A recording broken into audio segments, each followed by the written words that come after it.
Assalamualaikum warahmatullahi wabarakatuh. Selamat pagi, siang, sore. Kami dari kelompok 6 ingin mempresentasikan proyek UAS struktur data dan algoritma berupa aplikasi rekomendasi karir berdasarkan tes TIASEC.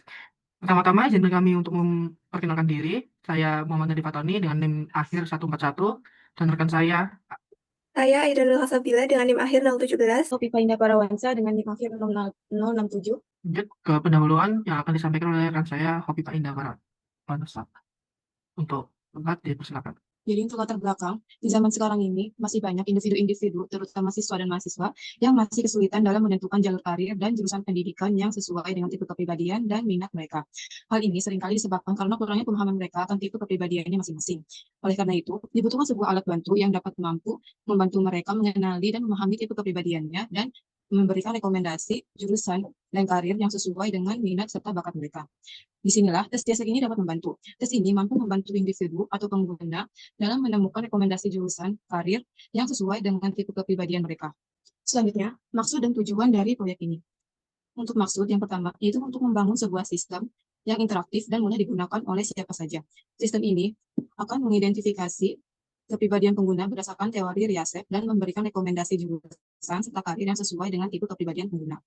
Selanjutnya, untuk tujuan, yaitu kami ingin mengimplementasikan mekanisme konsep decision tree, yaitu sebuah teori dari metode pohon keputusan yang menentukan 3 aspek kepribadian tertinggi dari hasil tes. Lanjut. Selanjutnya, deskripsi aplikasi. Aplikasi ini dikembangkan untuk membantu pengguna dalam menemukan rekomendasi karir dan jurusan pendidikan yang sesuai dengan kepribadian dan minat mereka. Tes ini didasarkan dari teori Holland Code atau tes RIASEC, yaitu sebuah teori yang mengelompokkan kepribadian menjadi 6 tipe utama, yaitu realistik, investigatif, artistik, sosial, enterprising, dan konvensional.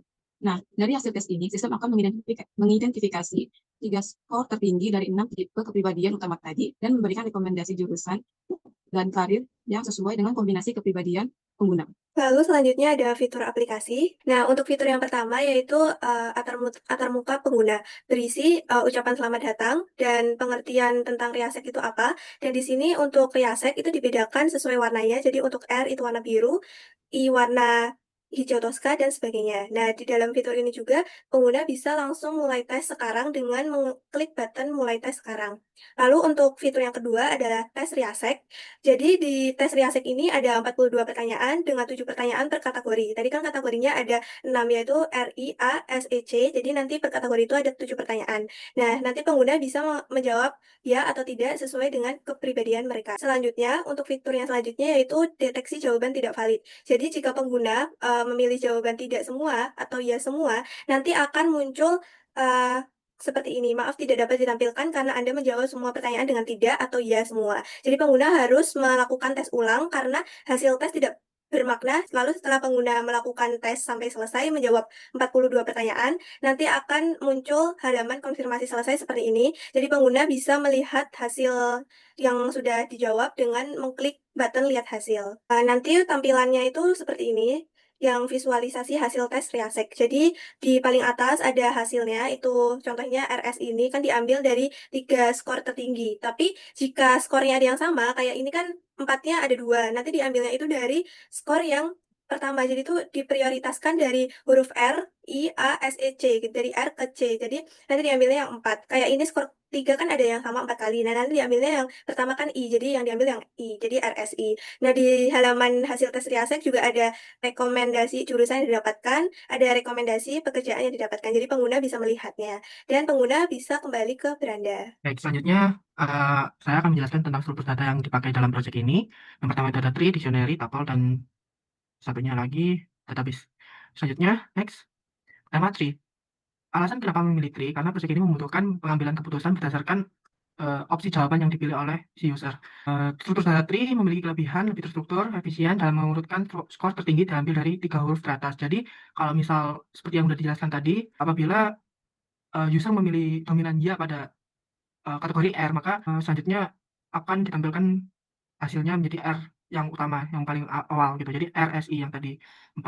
Selanjutnya ada dictionary. Dictionary di sini kami menggunakannya sebagai penilaian skor untuk menampung skor yang ada sesuai dengan si user memilih ya atau tidak. Apabila user memilih ya, maka setiap kategori yang dijawab oleh user tersebut dipilih ya, maka akan ditambah 1 untuk setiap kategori itu. Jadi misal pertanyaan pertama itu, apakah Anda suka memperbaiki mobil, itu termasuk kategori R. Apabila si user memilih ya, maka R-nya nambah. Kalau tidak, berarti tetap 0. Situ.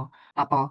Tapel digunakan untuk menjaga integritas pengelolaan data, menyediakan cara untuk mengintegrasi key dan value. Jadi untuk setiap hasil yang udah didapatkan dari user memilih ya atau tidak dari dictionary dan tree tadi, ini jadinya kayak pengurutan dari nilai tertinggi. Apakah si user itu kebanyakan tadi R, I, atau S, E, C gitu. Tapi tetap berdasarkan prioritas Riasek. Jadi kalau misal R sama I, S itu sama-sama 4, maka jawabannya RIS. Begitu. Dengan catatan yang EC itu lebih rendah daripada RIS. Seperti itu. Database pertanyaan dan rekomendasi. Jadi di sini kami menggunakan database JSON, format JSON. Kenapa memilih JSON? Karena JSON lebih mudah dipahami oleh pemula. Selain itu, JSON mudah diimplementasikan, tidak ada dependensi eksternal seperti SQL dan lain sebagainya. Di sini setiap pertanyaan itu dimasukkan dalam JSON dengan ID sesuai urutan 1, 2, 3 dan kategorinya itu apa, R atau I atau S gitu, dan selanjutnya gitu. Misal kayak yang ini ID 1 itu kan saya suka bekerja pada mobil, itu kategori R dengan pertanyaan pertama dan selanjutnya begitu. Lalu untuk setiap hasil rekomendasi itu, misal hasilnya itu RIA, maka database yang direkomendasikan karirnya sama jurusannya itu ada teknik sipil dan lain sebagainya gitu. Lanjut. Jadi untuk algoritma yang kita pakai yaitu yang pertama decision tree, kedua sorting, ketiga scoring dan rekomendasi, dan keempat pembacaan dan validasi JSON. Untuk yang pertama, decision tree. Itu untuk code-nya seperti ini. Jadi diimplementasikan, itu digunakan untuk kelas decision tree menentukan kode minat Riasek dari 3 huruf tertinggi skor pengguna. Nah, nanti itu skornya itu memiliki pohon 3 level. Jadi level pertama, 6 kategori utama Riasek. Terus nanti level yang kedua diambil 5 kategori tersisa dari level pertama. Dan level ketiga 4 kategori tersisa dari level pertama dan kedua. Contoh inputnya ya seperti tadi, jika skor tertinggi adalah RI dan A, nanti maka kode minatnya adalah RIA. Selanjutnya itu pengurutan atau sorting. Pengurutan atau sorting itu code-nya yang sorted items ini ada di dalam kelas decision tree di dev traverser. Jadi gunanya untuk mengurutkan secara descending dari prioritas utama tadi skor tertinggi, tetapi kalau misal ada yang sama nanti diurutkan berdasarkan kategori dari R sampai C. Dan kegunaannya mengurutkan kategori minat berdasarkan skor pengguna. Jika skor sama diurutkan berdasarkan prioritas Riasek dari R sampai C. Scoring dan rekomendasi itu implementasinya setiap jawaban ya pada pertanyaan tertentu akan menambah skor seperti yang sudah dijelaskan oleh Nadif tadi. Jadi skor awalnya tuh 0 semua di dalam 6 kategori ini. Jadi kalau pengguna menjawab kayak saya suka memperbaiki mobil itu masuknya ke R. Jadi nanti skornya akan nambah. Rekomendasinya nanti dari hasil skor itu akan disorting, jadi menghasilkan rekomendasi seperti tadi ada RIA gitu, nanti rekomendasinya yang tentang RIA, kayak pekerjaannya yang cocok untuk RIA dan jurusan yang cocok untuk RIA. Pembacaan dan validasi JSON. Jadi fungsi load sama fungsi get rekomendasi ini membaca file JSON. Jadi nanti akan dilakukan validasi, pengecekan keberadaan file, pengecekan format data, dan penanganan error jika file tidak ada. Untuk manual penggunaan atau cara menggunakan program ini sangat mudah digunakan dan hanya terdiri dari beberapa langkah sederhana. Yang pertama, untuk menjalankan tes, pengguna hanya perlu menekan tombol nilai tes sekarang, lalu menjawab 42 pertanyaan yang ada dengan menjawab iya atau tidak sesuai dengan kepribadian masing-masing. Setelah selesai menjawab 42 pertanyaan tersebut, pengguna akan mendapatkan hasil dari tes tersebut. Terakhir, jika hasil tes tidak keluar seperti yang telah dijelaskan sebelumnya oleh rekan-rekan saya, pengguna harus mengulang kembali tes dan tidak menjawab pertanyaannya dengan ya semua atau tidak semua. Baik, di sini jadi seperti yang sudah dijelaskan tadi, seperti presentasi, sudah ada tampilan, kita langsung mulai tes sekarang aja, langsung demokan. Oke, jadi di sini ada soal pertama, saya suka bekerja pada mobil. Mungkin terserah bisa jawab tidak atau ya, tidak, ya. Oke, sisanya ya semua nggak apa-apa. Nggak harus itu juga. Biar agak cepat. Ya semua aja sisanya, biar cepat. Oke, ini udah selesai dengan 42 pertanyaan. Kemudian user bisa melihat hasil dengan klik button lihat hasil. Oke, jadi di sini hasilnya adalah RAC, di mana dengan dominan pertama itu realistik, artistik, dan konvensional. Dengan rekomendasi jurusan adalah administrasi perkantoran, akuntansi, dan selanjutnya, dan begitu selanjutnya. Begitu juga dengan rekomendasi pekerjaan ada administrasi, ahli konstruksi, akuntan, dan seterusnya. Selanjutnya, user bisa kembali ke beranda untuk mengulang tes yang diinginkan. Apabila ingin mencoba tes lagi. Mungkin itu saja. Sekian dari kelompok 6. Kami akhiri. Wassalamualaikum warahmatullahi wabarakatuh.